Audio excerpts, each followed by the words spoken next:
โอ้อยู่กันยังสี่เลยบ่อยู่กันจะคนอยู่นี่ว้าผู้ใดเป็นไข่ผู้ใดเออคนที่บ้านน้องผลิตน้ำน้องก็เป็นไข่เพราะว่าอ้ายก็บ่มีเงินก็จังว่าเนาะบ่มีเงินเบิ่งน้องคือกันก็ได้แต่นั่งเบิ่งกันนี่แม่นบ่20,000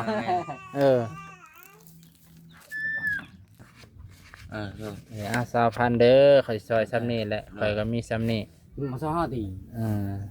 บ่เป็นหยังให้ข่อยถือเลขอีกก็พอ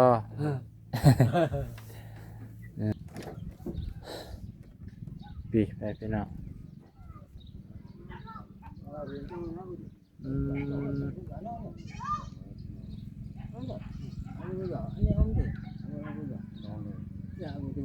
ให้แม่ได้บัดนี้จะมีน้องบ่จักคนอันนะ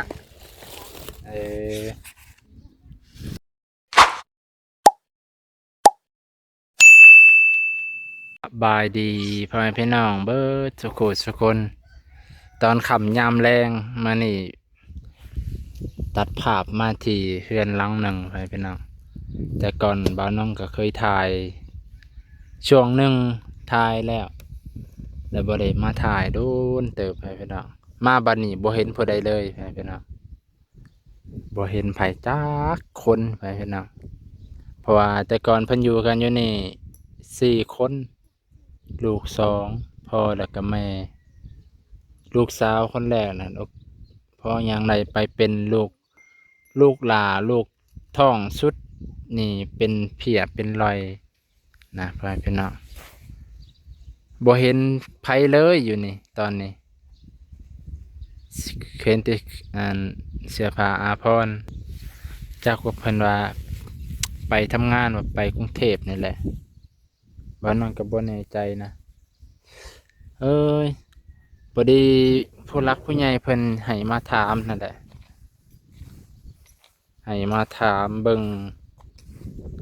เกี่ยวกับน้ำเกี่ยวกับน้ำกับเกี่ยวกับเพื่อนนี่แหละนะเกี่ยวกับเพื่อนแต่ว่าบ่น้องก็บ่ได้บอกเพิ่นดอกก็เลยบ่เห็นก็จักสิว่าจังไดเพราะว่าเพิ่นอยากให้มาถามเกี่ยวกับอันนี้แหละ2 อย่างนี่แหละเพิ่นอยากให้มาถามเพราะว่าเพิ่นก็อยู่กระต๊อบน้อยแบบนี้ไปเพิ่นเอากระต๊อบน้อยแบบนี้มาอยู่แบบนี้หลายปีแล้วไปเพิ่นเอาอยู่แบบนี้หลายปีแล้ววันนี้เพิ่นว่าสิเจาะน้ำให้บ่าวนงก็เลยมาเบิ่งบ่อนให้แต่บ่ฮู้ว่าสิเจาะบ่งใดแต่ว่าคนก็บ่อยู่เจ้าของเรือนบ่อยู่สิได้บ่ได้ถามหยังหลายแต่บ่มีไผถามจักสิถามผู้ใดนะพ่อพี่น้องสิได้เนาะสิได้มาสาบ่น้องมาสาโพดมาสาโพดเพราะว่าเพิ่นก็ทุกข์ยากพ่อพี่น้องก็ลำบากนี่แหละแถมจะได้แหละเพื่อนเพิ่นก็เป็นแบบนี้แล้วก็ลูกน้อยสุดนี่ก็เพิ่นก็พิการแน่ร่างกายอ่อนแรงไปพี่น้องร่างกายอ่อนแห้งนะอ่อนแห้งแบบว่ากระต้นนี่อ่อนไปเลยนะอ่อนไปเลยตอนนั้นก็มาทายอยู่ไปพี่น้องมาเห็นน้องสภาพน้องเลยแต่โอ้ตาดิตนนะไปพี่น้องบ้านน้องก็มาตอนแรงๆใน4 โมง4-5 โมงแหละ4-5 โมงอีก6-7 นาทีเพราะว่าคิดว่ามาตอนแรกเนี่ยเพิ่นสิอยู่พร้อมหน้าพร้อมตาแต่ก็ได้ยินเพิ่นว่าไปกรุงเทพคันไปกรุงเทพ4 คนเพิ่นบอกก็สิมีเงินเฮ็ดบัตรพาสปอร์ตแต่4 คนเพิ่นได้เนาะ4 คนเพิ่นได้จะเฮ็ดพาสปอร์ตนี่นะถามคนแถวนี้ว่าไปทำงานอยู่กรุงเทพแต่บ่น้องว่ายังบ่ปานใดยังบ่เชื่อเพราะว่า4 คนคันเฮ็ดพาสปอร์ตก็ต้อง4 คน อืม2 คนอืมพ่อแม่อีกลูก2 คนก็ติดตามบ่แบบนี้บ่อืมอืมโอ้จ้ะฮ้อนบ่บักละฮ้อนบ่โอ้ยบ่ใส่เสื้อคันใส่เสื้อสิถ่ายอยู่นี่บ่มีเสื้อบ่ฮะเออิหยังอันน่ะมีดบ่เราไปพี่น้องเดี๋ยวเอาขนมให้ร้านหน่อยก่อนกระเทินว่ามาฝากเอื้อยหยังก็เพิ่นซื้อนะเอื้อยนวลเนาะบ่แม่นเอื้อยม่วนเนาะเอื้อยม่วนบอกง่ายๆก็คือม่วนซืนนั่นแหละเห็นอีหลาให้เมื่อกี้นี่จักเป็นหยังโอเคพี่น้องนี่มาเอาขนมไปเลยไปโอ้ยมาเลยมาบักละเอาขนมไปคอยถือบ่ได้เออเอาเสื้อแล้วเนาะเอาเสื้อแล้วเด้อเอาเสื้อเอาเออจับอีกก่อนจับอีกจับเข้าไป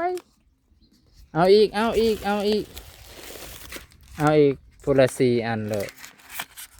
เอาอีกเลยอันนี้อีหลาบันนี้เอาอีหลาเลยเอาจ้ะนี่เอา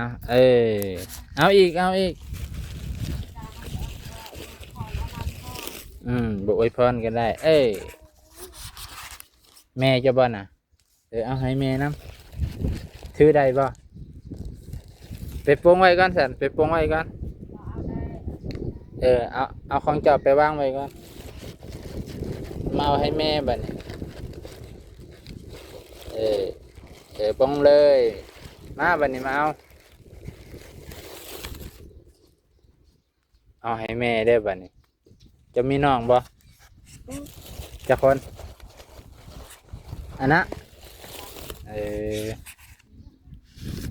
เอาให้น้องบอกกินลายแล้วนะ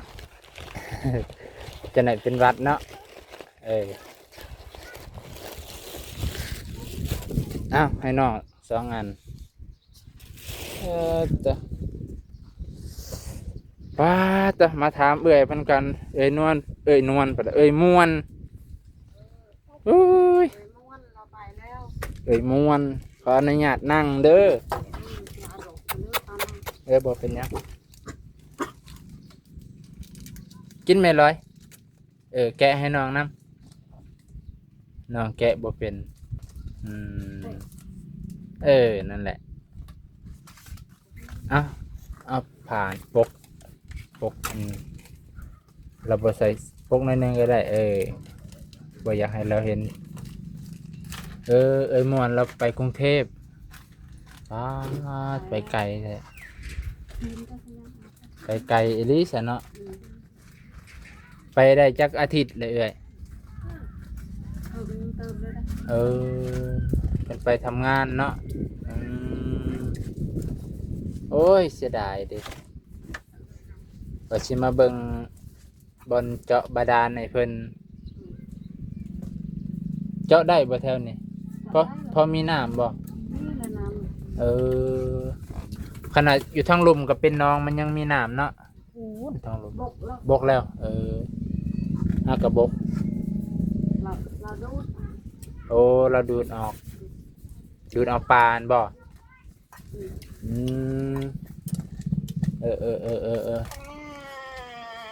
บักหลายเลยขนมหลายเลยน้องคือให้เลยวันนี้ได้ขนม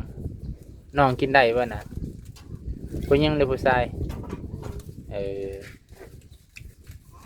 เสียดายเนาะม่วนพัวเพิ่นซื้อหยังก็ก่อนลูกเรามีจักคนกะ2เลยเนาะ3ผู้หญิง2กับผู้น้อยๆโตยางบ่ได้เพียลอยหั่นเนาะ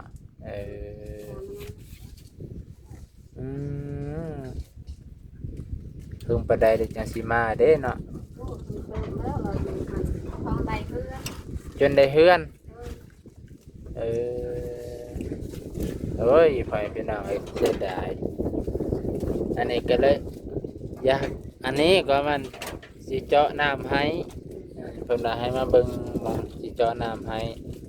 กับสิว่าเลี้ยงเฮือนเพิ่นแน่เพิ่นว่าผู้หลักผู้ใหญ่เพิ่นว่าสิซื้อหมอกซื้อไม้ให้แต่ก็เฮ็ดเอาเองเพิ่นว่าจังซี่อะนะผัดว่าบ่เห็นซับโกว่าแล้วเนาะมีแต่ผู้มาถ่ายดุๆเนาะแต่บ่ได้จักเทื่อแล้วก็ไปเด้อเนาะตอนนั้นน่ะก่อนมันน่ะมีแต่ผู้มาถ่ายอีหลีก็มันไปบ่ได้ผู้ใดมาก็แล่นมาหาเราก็คิดว่าผู้หลักผู้ใหญ่สิเห็นเพิ่นก็เห็นและเห็นซื่อๆเพราะว่าเพิ่นก็ดิต้นลูกน้อยนั่นแหละเป็นเพียเป็นรอยพอพี่น้อง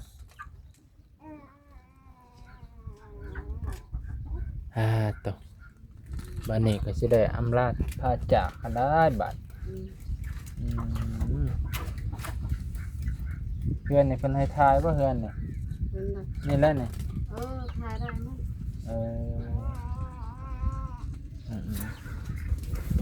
นี่ไปเป็นนางเพื่อนหลังนี่ก็ป้าตะแต่ว่าอีลีอีลอเด่นอีลีอีลอเลยเพื่อนหลังนี่กันได้จักเพิ่นอยู่กันจักคน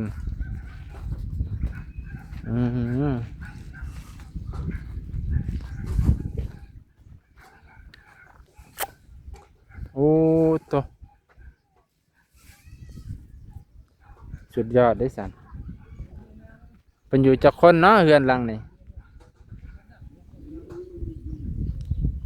มาทายได้บ่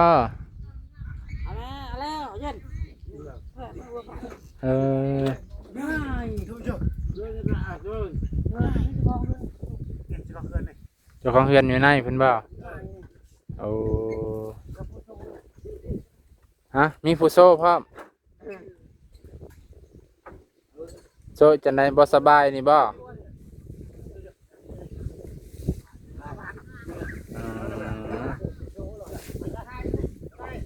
เป็นไข้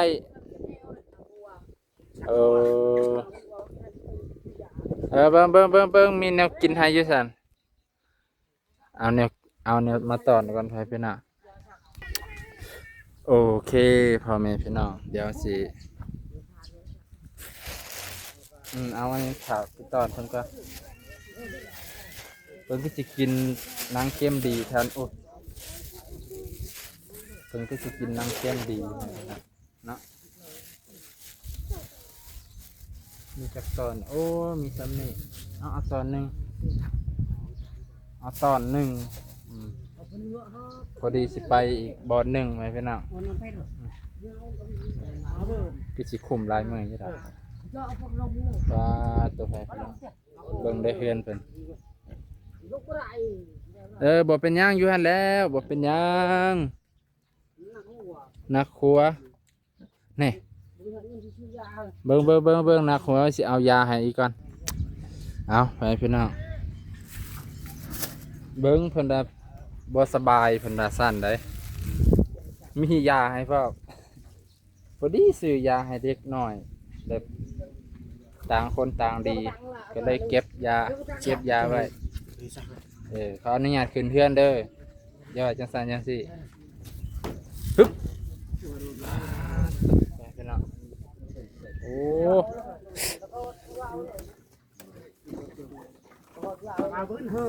โอ้อยู่กันยังสี่เลยบ่อยู่กันจะคนอยู่นี่ป้าผู้ใดเป็นไข่ผู้ใดนี่แหละคน ที่บ้านเราไปริมน้ำไปเบิ่งเลยว่าไข่บ่สบายบ่นอนจักมือเลยกินกับบ่มียากับบ่มีไม่ได้เงินคือป้าตอเขาก็ได้กินเขาก็อดบ่มีเขายังไปขอข้าวแม่ยังไปขอข้าวแม่ก็นอนอยู่นี่บ่แม่ไปขอข้าวบ่ปกติแม่ก็นอนอยู่เฮือนนี่บ่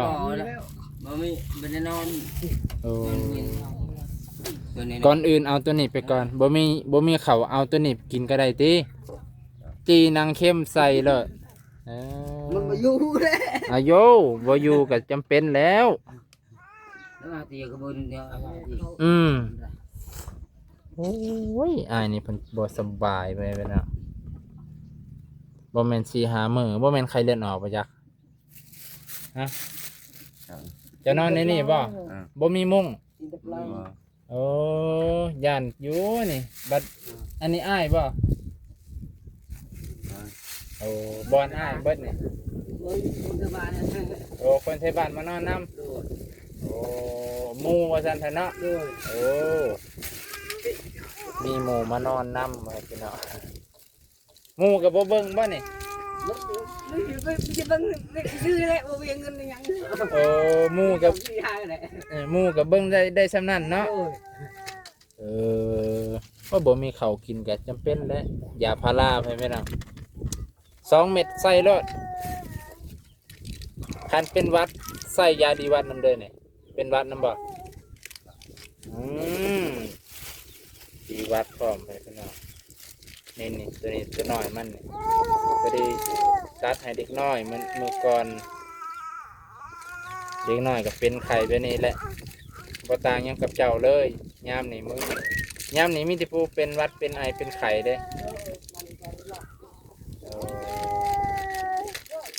อ่ะยาเอาไว้กิน2 เม็ดคันเป็นหวัดก็กินตัวเหลืองน้ำถ้าบ่เป็นก็กินตัวเขียวนั่นได้ประโยชน์อยู่ที่จะยาเอาไปเลยมีน้ำกินบ่เลยมีบ่น้ำ นี่นะ เอานี่หายกินกับน้ำเด้อเพิ่นยาบ้านเฮาโอลิดาเด้เคยได้ยินบ่มันจังลดไข้แน่ตัวไหนข่อยเก็บไว้เดี๋ยวข่อยก็เป็นน้ำเดี๋ยวข่อยกินบ่มียากินข่อยก็กันคือข่อยได้อข่อยก็เนาะโอ้โตอยู่กันจังซี่เลยเนาะอยู่กันจะคนสรุปอยู่นี่เจ้าหนึ่งเจ้าของเฮือนใช่เจ้าของเฮือนอันนี้ป่ะโอ้ กับผู้นอนนี่ก็ได้ กับอ้ายนี้ โดย โอ้อันนี้อ้ายบ่เจ้า โดย อ้าวเจ้า อะไร เจ้าบ่ได้เป็นหยังเนาะ บ่ โดยบ่ได้เป็นหยังเด้ออ้ายเพิ่นนี่แต่น้องก็เป็นไข้เพิ่นว่าอ้ายก็บ่มีเงินก็จังว่าเนาะบ่มีเงินเบิ่งน้องคือกันก็ได้แต่นั่งเบิ่งกันนี่แม่นบ่โอ้ยเนาะขอให้ดีไวๆเด้ออยู่กัน3คือมีมุ้งหลายอันแต่อ้ายอันนั้นก็มุ้งเนาะอันนี้ก็มุ้ง4 คนซะนอนเนาะอันนี้มุ้งแน่กับอ้ายผู้เพิ่นบ่สบายนี่กินแล้วได้ยานั่นใส่เลยกินเลยกินโตเขียวๆนั่นเด้ออย่าปล่อยให้มันโดนได้จะน่ะเป็นไข้เลือดออกไข้เลือดเหนียวเคยได้ยินบ่ไข้เลือดเหนียวโว้ไข้เลือดเหนียวนี่อันตรายเด้ถึงขั้นชีวิตเด้กินตัวเขียวๆนั่นเด้อตัวเหลืองๆนะบ่กินจะบ่ได้เป็นหวัดเลยกินตัวนี่เด้อตัวสีขาวนั่นแหละนั่นพาราน่ะพาราลดไข้เด้ลดเจ้าฮ้อนใน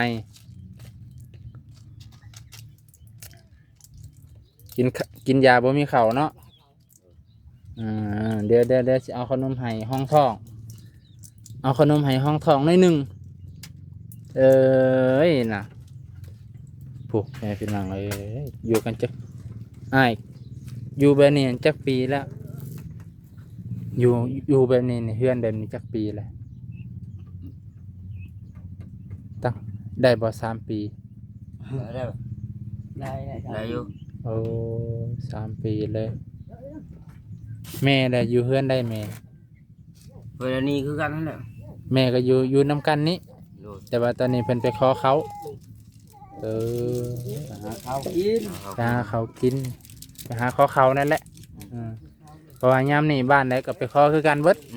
บ่ต้องอันนั้นดอกบ่ว่าบ้านน้อยบ้านใหญ่ไปขอเบิดก็เพื่อปากเพื่อท้องนั่นแหละให้พี่น้องเนาะบัดซุนเจ้าคือบ่ไปขอซั่นคือให้แม่ไป สินเจ้าแข็งๆเด้ แม่ไปขออยู่ไสบัดนี้ เฮ้ย ในเมืองพุโอ้ยไปผู้เดียวบ่ หลายคน ไปแบบเป็นกลุ่มเลยเนาะแบบชวนกันไปว่าซั่นเนาะแม่นอนใส่ปกตินี่ไปนอนในใส่นอนหลังนี่เลยบ่ หลังนี้แล้ว บ่อนได้แม่ แล้วนอนนี่จะนอนหืนหมูอีก โอ้เปลี่ยนไปเปลี่ยนมา โดย ตัวข่อยเอาแต่ยาให้กับปลาอิหยังก็เอาบ่แม่นนางเข้มได้อยู่ติบ่มีเงินบ่มีคำได้อยู่บ่อ้ายฮะได้อยู่บ่เอายาให้กับนางเข้มอย่าว่าสำนี่บ่พออยู่ติเนาะนางเข้มก็มีสำนั้นยาอีกได้แห่งดีและคันเจ้าดีเจ้าก็สิได้ไปหาอยู่หากินได้ค่อยเอาตัวสำคัญให้เลยได้กินยา4 ชั่วโมงกินเท่านึงให้มันดีไวๆเลยโอ้ยไปพี่น้อยอยู่กัน4-5 คนหมู่มานอนน้ำแหน่ก็มาเนาะโอ้ยมานอนน้ำแหน่อยู่ในนี่3 ปียามฝนตกนี่ป๊าดตกบ่อายเอ้ยคันฝนตกนี่ก็สาดเข้ามาเลยได้นี่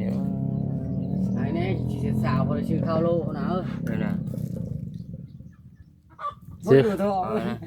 ซื้อข้าวโลอีก เลย สาวบ่ได้ชื่อข้าวโลกินอยู่บ่ว่าเราได้บ่อยู่ของลายมึง นี่ไปหึงเลย แม่ไปเฮิงแล้ว เลย ยังบ่มาจักเทื่อ ยัง โอ้ยแม่อายุจักปีเจ้าว่าแม่เฒ่าแล้วบ่จักจงโกะลูกนี่แหละผู้หนุ่มไปขอนำหมู่ข่อยก็บ่มีคือกันเบิ่งเอาแบ่งปันกันไปเพิ่นน่ะมีบ่มีก็ปกติอันข่อยก็เติมน้ำมันก็สิเบิดแล้วก็มันหั่นนะ เลย ฮู้อยู่ติว่าน้ำมันมันแพงคุมื้อนี้ น้ำมันแพงกว่ามันจะไหนว่าค่อยก็ได้จูงรถเมื่อยพี่ว่า เลย 20,000เด้อข่อยซอยซ้ำนี่แหละข่อยก็มีซ้ำนี่ มาซ้อ5ตี บ่เป็นหยังให้ข่อยถือเลขอีกก็พอ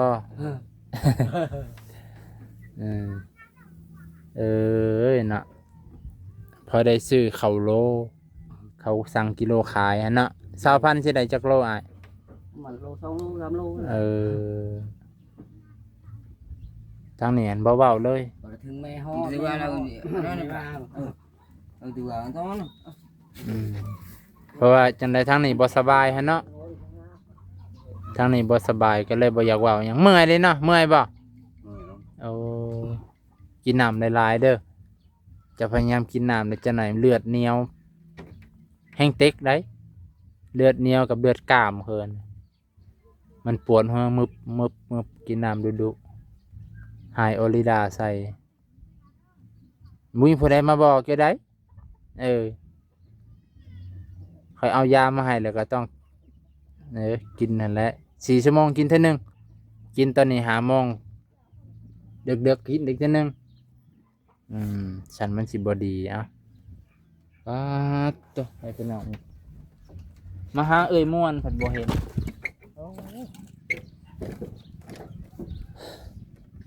ปีไปเป็นน้อง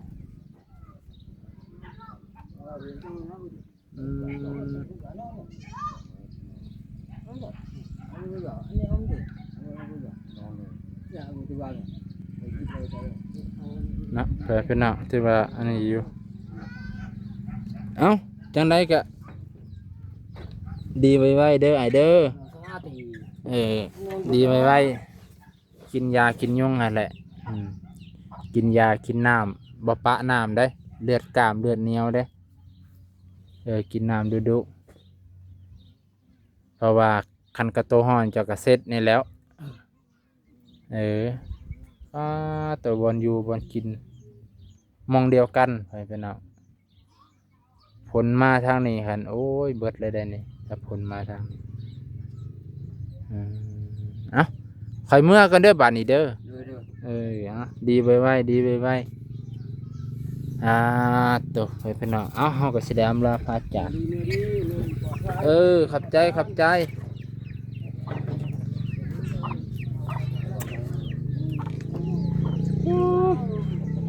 อ่า